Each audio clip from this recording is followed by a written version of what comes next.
Hey, believers and non-believers. I hope everyone is safe and healthy out there. Are you looking for more spooky podcasts to listen to while sheltering at home? But maybe you're looking for something a bit more lighthearted because the world is dark enough right now as it is?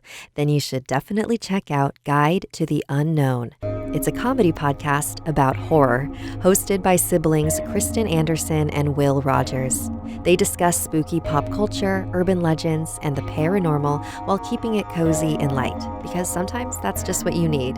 Their dynamic is really sweet, and it feels like you're hanging out with your friends. One of my personal favorite episodes is Haunted Disney, where they talk about all of the ghosts that might be inhabiting Disneyland. New episodes are out every Friday on all major podcasting apps, and the episodes are also recorded live every Wednesday at 6 p.m. Eastern Standard Time on youtube.com/talkbomb. But if you miss it, you can catch it on Friday along with the podcast release. Kristen and Will are also going to be sharing their own spooky experiences for Stories with Sapphire, so you definitely don't want to miss that.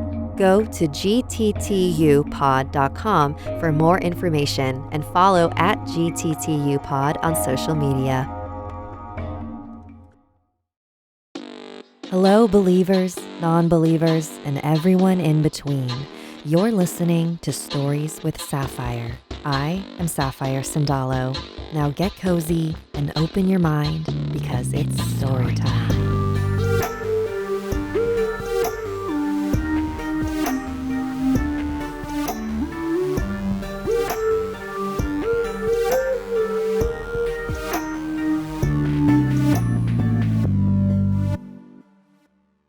Welcome to the first season of my new show, where I'll be sharing a multicultural perspective on the supernatural. If after the show you feel compelled to share a story, need paranormal advice, or want to share interesting paranormal news, send an email to storieswithsapphire@gmail.com. This is an independently run podcast. If you like what you hear and would like to support the show, consider becoming a patron. Visit patreon.com/storieswithsapphire to see the different tiers and perks, such as a tarot reading from me. We're all familiar with the image. A woman in all white, with long hair covering her face. It's common in movies and ghost stories, but why? In this week's episode, I'll be sharing stories from those who have encountered a woman in white and lived to tell the tale.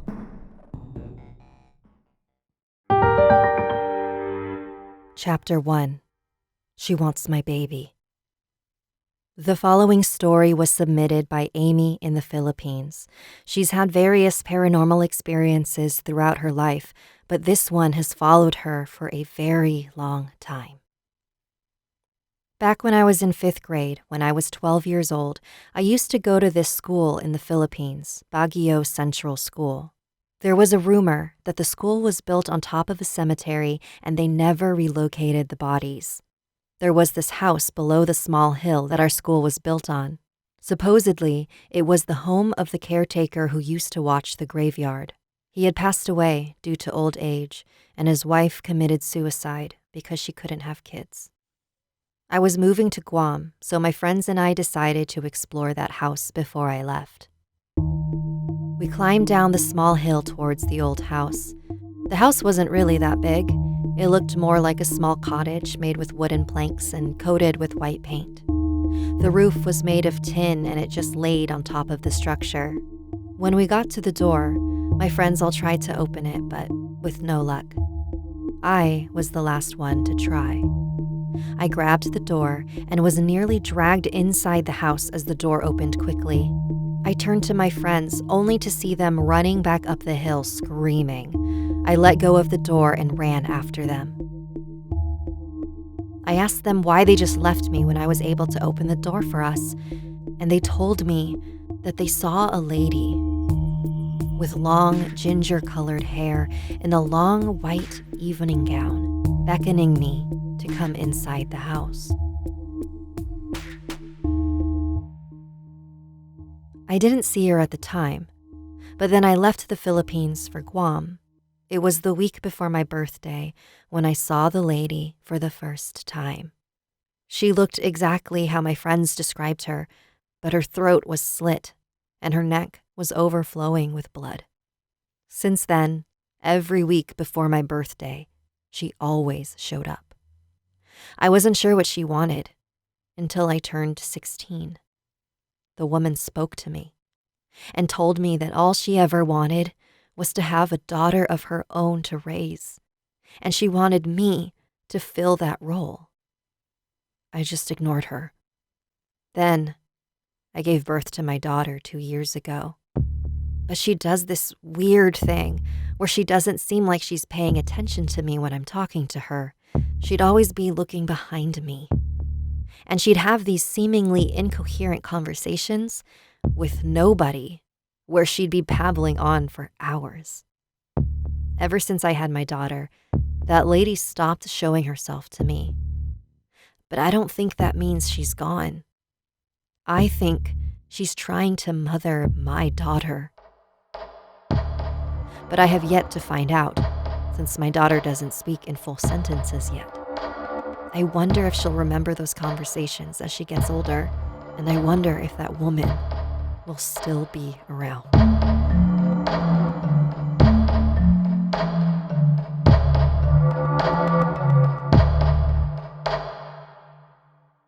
The woman that Aimy encountered follows the trope of the lady in white with a tragic backstory.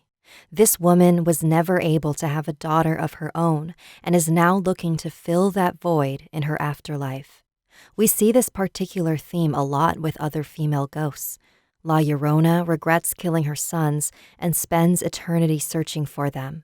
Wewe Gombel's husband left her because she was barren and now spends her afterlife kidnapping children.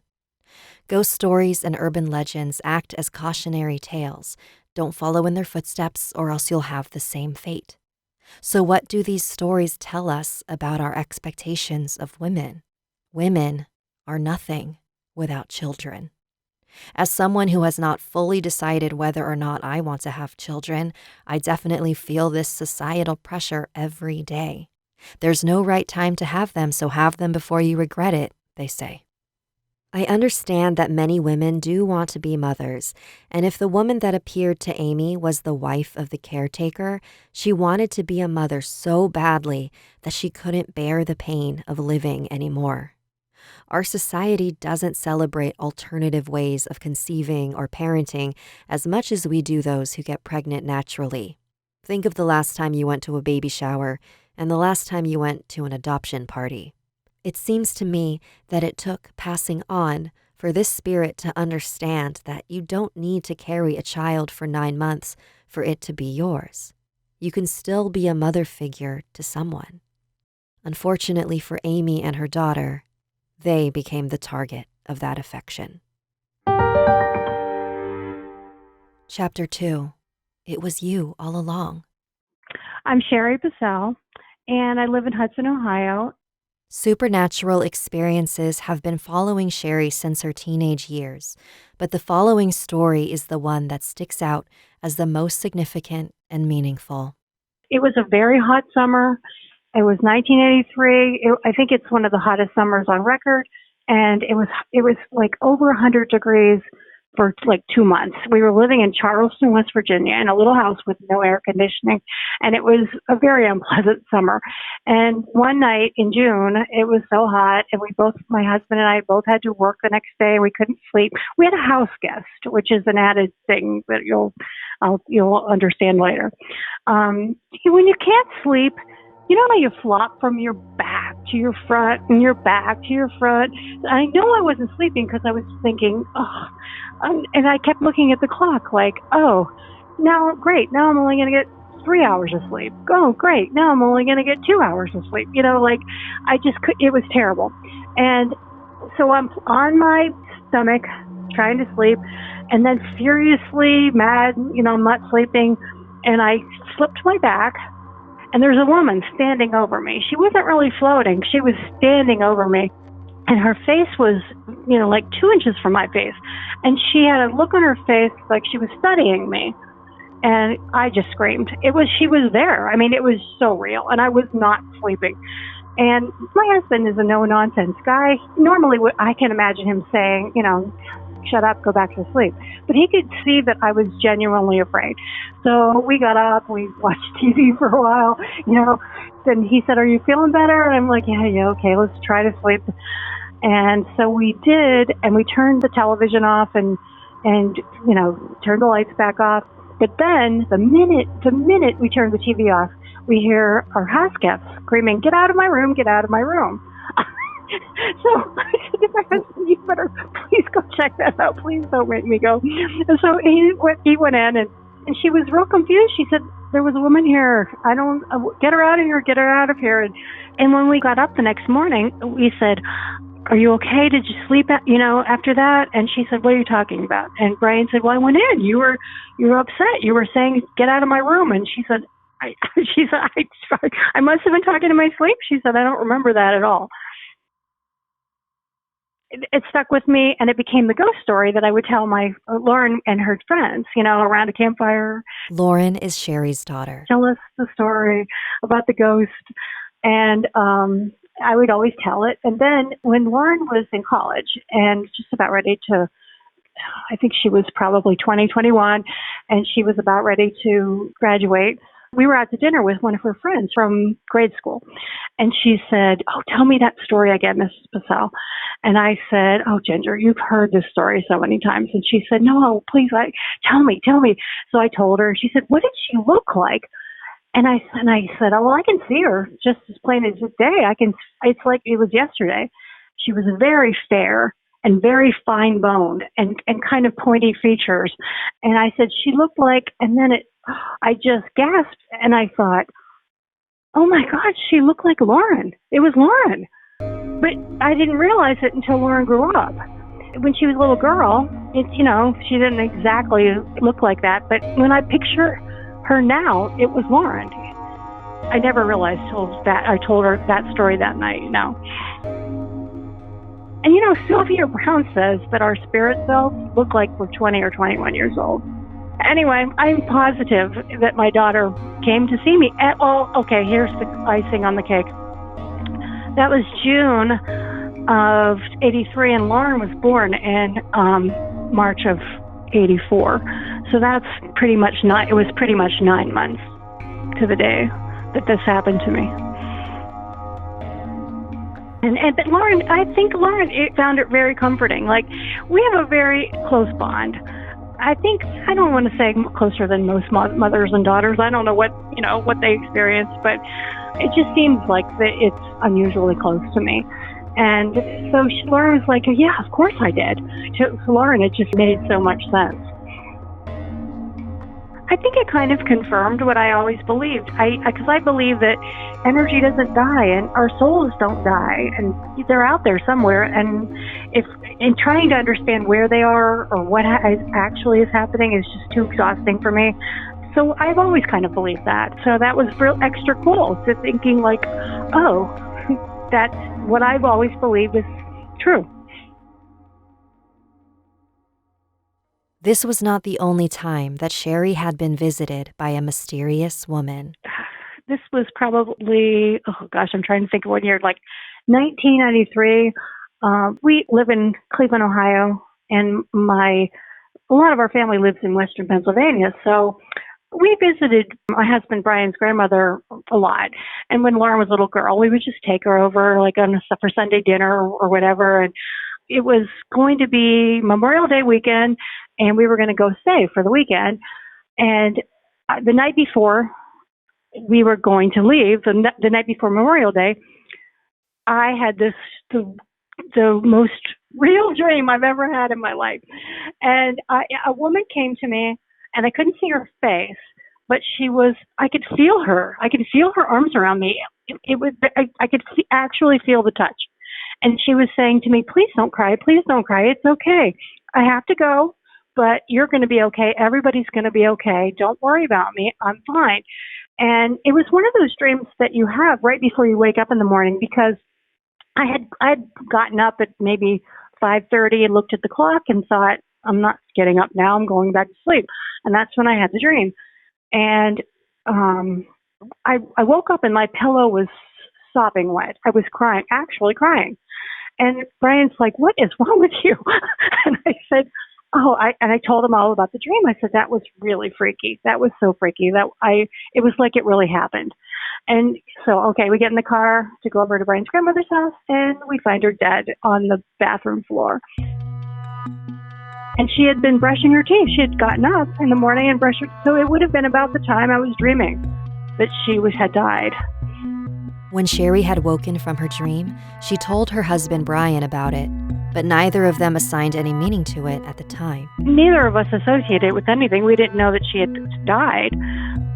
I don't know. It's like, not that she didn't like her, but I don't think I was her favorite person in the family. And I always think, why didn't you come to me? But Lauren said, you're like one of those people that you must be cool with it. Things happen to you so much that maybe the rest of us wouldn't have recognized her, or I don't know. Both times Cheri was visited by a strange woman at night, she didn't recognize who they were in the moment. The meaning came after, which makes me wonder, if these events had played out differently, would they still have been as unbelievable? If Lauren's spirit appeared to Cheri when Lauren was an adult, Cheri could write it off as a dream.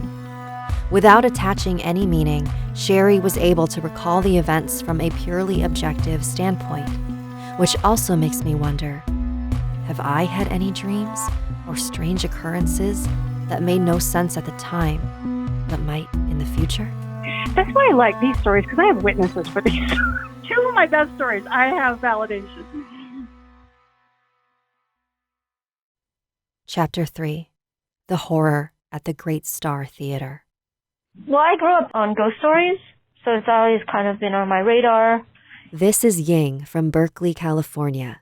She produces paranormal investigation documentaries. We were taking a video production class, and they said, it was about October when we had to make our proposals. So I thought, why don't we make a video and follow some local paranormal investigators and see what happens? And it turned out so well that we've just continued since then. So the whole philosophy behind our documentary series was, we're just filmmakers. We're not going to, promote ourselves as ghost hunters. We're not the ghost hunters. We're documenting them. And we did not expect to be in front of the camera, but then things started to happen to us, the crew. The following is what Ying considers her most profound paranormal story. Buckle up, because it is a wild ride. And that actually is in our video series, and it's called The Haunted Bay, because it's based in the Bay Area. And so I went to a theater called the Great Star Theater in Chinatown, San Francisco. And I was not going there to film anything. I was going there to usher for a show because my friend was in a musical. And I went there, in the afternoon, went down to the women's bathroom. And I had this weird feeling come over me that there was a female spirit in the bathroom with me. And I just had the strangest feeling that she was sitting in front of this vanity mirror. You know how those old-fashioned vanities are? There's like a table with a mirror and a chair.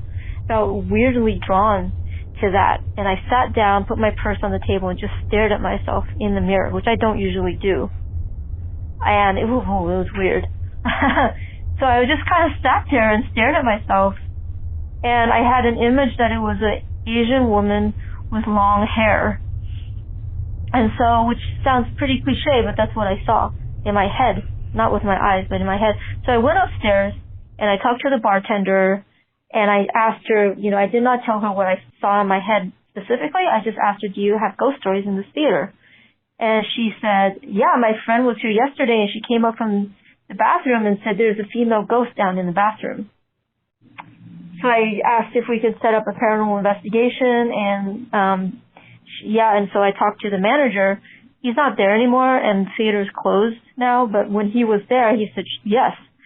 So I went home, started, coordinating things, and at home, I started to get more images in my head.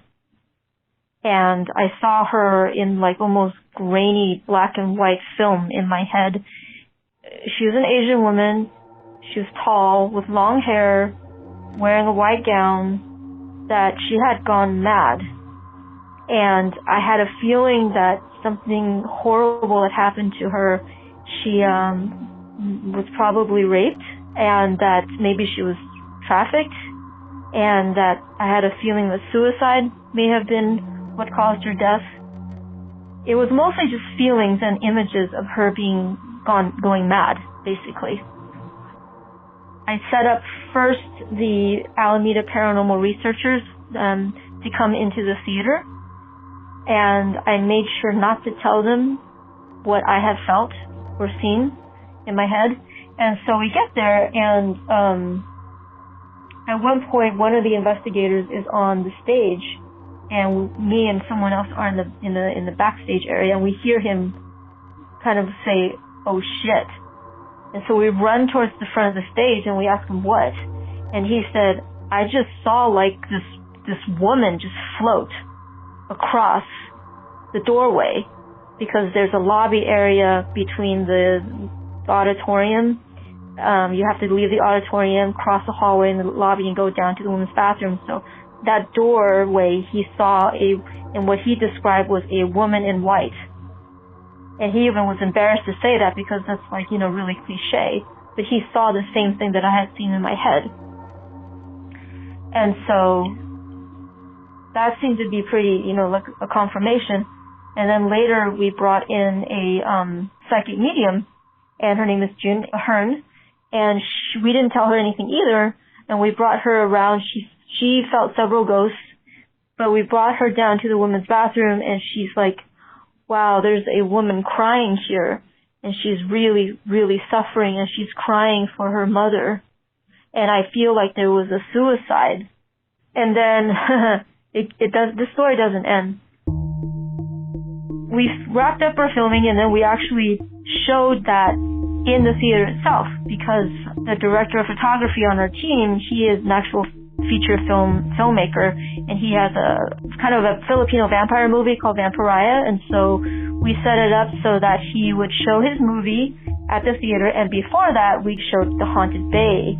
So the theater was filled, we showed our video, and as when people watched this video, some people actually came up to me afterwards and said, "We didn't know you were going to show this, but things were happening to us." One woman said that she felt like something was stabbing her in the back. And some other woman who didn't know this first woman also said she felt a stabbing feeling in her back as she's going down the stairs. As we're standing at the end of our showing, we're all standing on stage for a Q&A, and suddenly the investigator, because there's a balcony, the investigator shouts, "Somebody just walked across the balcony upstairs," while the audience is down listening to us speak. So the night of the screening, it seemed things were happening to people. And so that was pretty, kind of like astonishing event for us. And then after that, well, we basically thought, okay, well, that was the end. We filmed there, we showed it. But I was home. This was maybe 2 weeks after the screening. I was home. I was sitting at my dining room table, rather.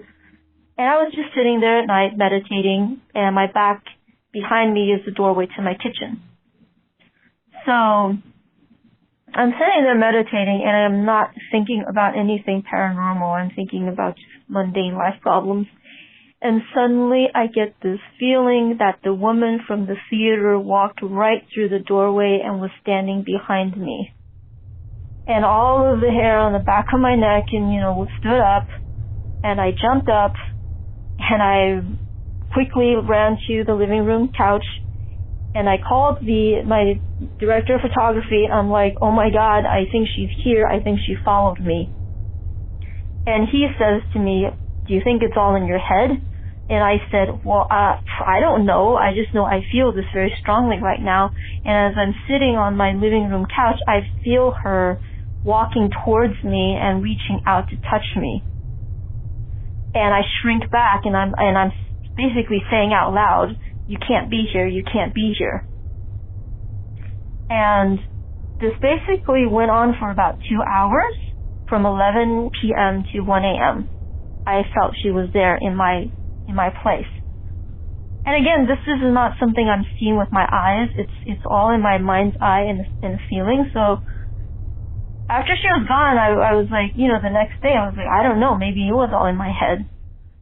But then I get this text from a friend of mine, and she didn't know what I had gone through the night before. I didn't tell her anything. And she said, wow, last night, in the middle of the night, around 2 a.m. or so, she went to the bathroom. And she says, while I was in the bathroom, I felt like that female ghost was in my bathroom.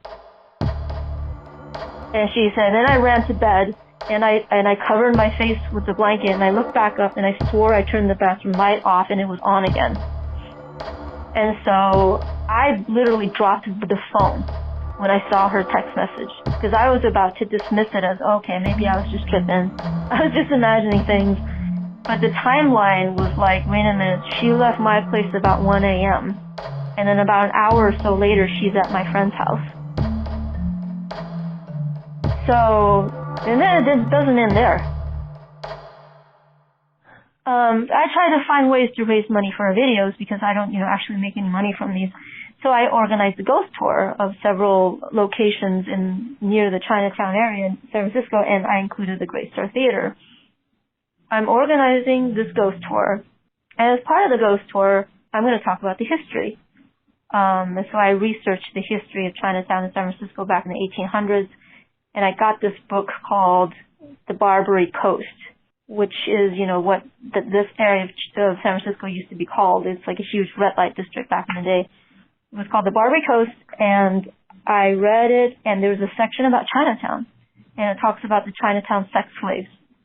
And it mentions that girls as young as 12 were trafficked from China to be sex slaves in Chinatown back in the day, and when they were so abused to the point where they were physically too ill or mentally too ill to continue, they would be taken to what was called the hospital, but it wasn't really a hospital. It was basically, there was an alley, and off of the alley were these doors, and the women would be taken through these doors into rooms where they would be left on a plank with a rice mat to cover themselves, and I think a bowl of water, a bowl of rice, and an oil lamp. And they would be locked in there until they died. And so this book, which was written in the 1920s, said that one of the alleys is called Cooper Alley. So I, go on research. I'm like, wonder where Cooper Alley is, if it still even exists in San Francisco. And so I look up Cooper Alley, and I do a Google Street View, and I find Cooper Alley, and I rotate the image, and it's right across the street from the Great Star Theater. I was really shocked when I saw that. What are the odds of me finding this, right? What's interesting is when the medium went there, we went down to the basement, and she said, I feel like there was a tunnel here before where people were smuggled through or something. There isn't anything now. We didn't find anything. But that's like right across the street from that alley. Anyway, so I find that out. It's shocking. And then I start taking tours through. And this is scary for me even, because first, the spirit may have followed me home. So I have to go into this theater by myself. The manager's very generous. He let me just have access to it without him being there. So I had to turn off the lights and close the doors before I brought the guests in. And the first or second time, I can't remember which tour, I brought people in. One guy said that he was shoved in the auditorium. And for some reason, we didn't really pay a whole lot of attention to that. We were like, oh yeah, whatever. Some other people said they thought they saw figures, like shadow figures. One woman said she saw that woman in a corner. And anyway, we end the tour, and then later, I'm told by that guy who was shoved, he said, after that ghost tour, my dog will not come near me. My dog is usually very, happy to see me, and he'll cower in fear in his cage. And finally, his wife came along on the tour too, basically said, whoever is in here who followed us, get out. You are not allowed to be here. And then after that, apparently the dog went back to normal. And then a friend of mine, a woman, she said that when she went home after taking my tour, that in the middle of the night, this is the same woman who felt the ghost in her bathroom too, but she also came on a tour, a ghost tour. She said something was knocking on the wall and scratching on the wall above her head after taking my ghost tour. So, yeah, things were getting a little weird. And then it gets weirder. No joke, our call cut out at that point. This actually happens a lot when I have people telling me their stories. That was such creepy timing. I take another tour in, and this time there were two people leading the tour. It was me and my cameraman, Cody. And June Ahern, the psychic medium who we filmed, she came on the tour with her friend. I'll just call her Kay. I don't know if she wants her real name to be known. I'll call her Kay. And Kay is this middle-aged white lady. And so I bring a group into the auditorium, and Cody brings another group, June, her friend Kay, and a couple of other people down to the women's bathroom. While I'm in the auditorium, we all hear someone speak, or a woman, like yelling Chinese. Sounds like a southern dialect, like Cantonese or something related to Cantonese, in the lobby. And we all turn our heads, and I shone my flashlight there, and there was nobody there. And I thought, okay, well, maybe someone out in the street yelling in Chinese had bounced into the room, right? Because I know nobody in our group can speak Chinese except me.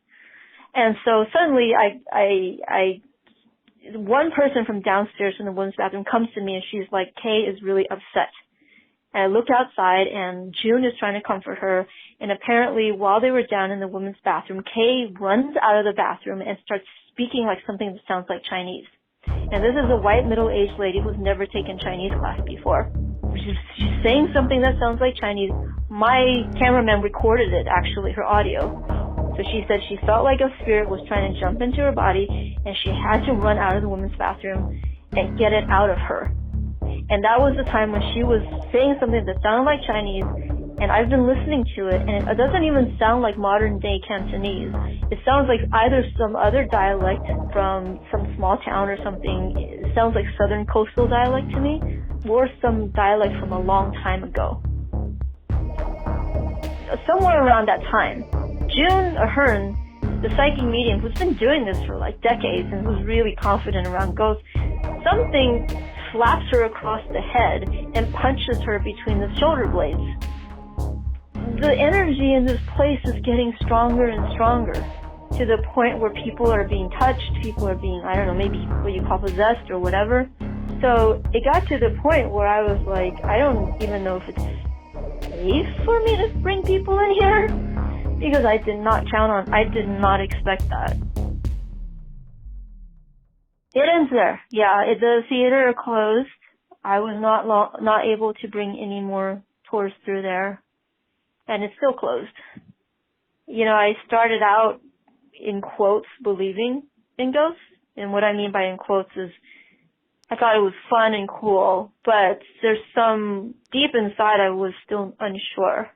But this, along with some other things that have happened in our other, film shoots, definitely made me think, oh my God, this is real. For me personally, that was probably the most intense experience I had. Other people have had more intense experience on other investigations, and this is interesting because it seems like it's almost like they choose who they want to reach out to. This spirit seems incredibly lonely and lost. We are often so caught up in the terrifying elements of these types of tales that we forget that they were once living people too. And sometimes all these spirits want is for someone to acknowledge them. This spirit followed people home, tried to communicate through possession, and even physically attacked. She is clearly angry and confused. But I believe that she chose Ying. She wanted Ying to know her story so that she could share it. And in doing so, maybe she wouldn't be so alone anymore.